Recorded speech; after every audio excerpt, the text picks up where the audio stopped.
wazinifu, wenye kuzini. Allah anasema wattaqu yawman turja'una fihi ila Allah, ogopeni siku mtakayerudishwa kwa Allah subhanahu wa ta'ala na madhambi yenu ya zinaa kabla hamjatubia kwa Allah subhanahu wa ta'ala.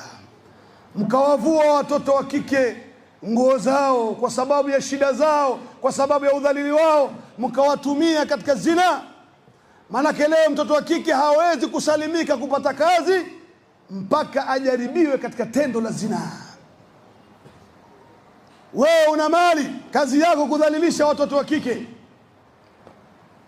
Ndugu zangu katika imani, Allah subhanahu wa ta'ala anasema wala taqrabu zina, wala musikurubie zina, innahu kana fahishatan wa sa'a sabila, hakika ni uchafu na ni upotovu mbaya sana.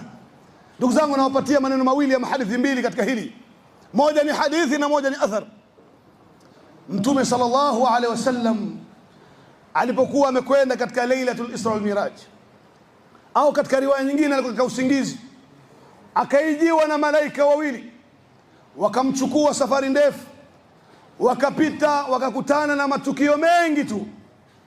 Moja katika matukio aliyokuta, aliwapata watu wanaume na wanawake wako uchi, wako ndani ya tanur.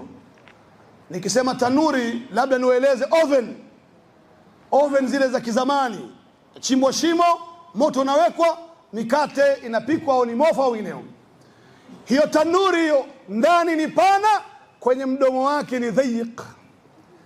Wamejaa ndani watu wanaungua, wanakaangwa kama vile kuku inavyozungushwa katika chipsi, wanazungushwa wanaungua, wako uchi, wanapiga ukelele. Jibril akamwambia unawajua hawa ni nani? Mtume akamuuliza Jibril, hawa ni kina nani? Jibril akamwambia haula zuna, hawa ni wazinifu hawa. Na leo vile zinaa imekuwa ni jambo jepesi mtu kuzini. Zinaa iko katika mikono yetu tu, simu yetu, unachagua unayetaka, mwanamke mrefu, mfupi, mweusi, mwekundu. Ndugu zangu katika imani, hiyo ni adhabu katika adhabu zake. Mwenyezi Mungu amewajalia wazinifu katika maisha ya barzakh. Ama fil athar, katika athar,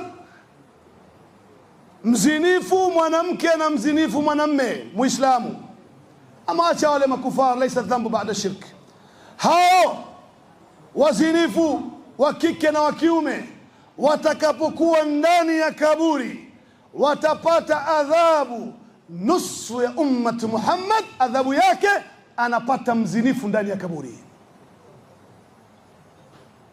Na watakapoingia katika moto wa jahannam, wa'iyadhu billah, ndani ya jahannam kuna washirikina, kuna wala riba, kuna majambazi, maghiba na namima, wote wako ndani pale. Na mzinifu vile vile ataingizwa katika moto wa jahannam. Wale mamujrimini wengine, wazinifu, wala riba na washirikina na wengineo, watakusanyana, watamwambia Mwenyezi Mungu subhanahu wa ta'ala, tuondolee hao wazinifu, tupu zao zinanuka, zinatuudhi, wapeleke katika jahannam nyingine.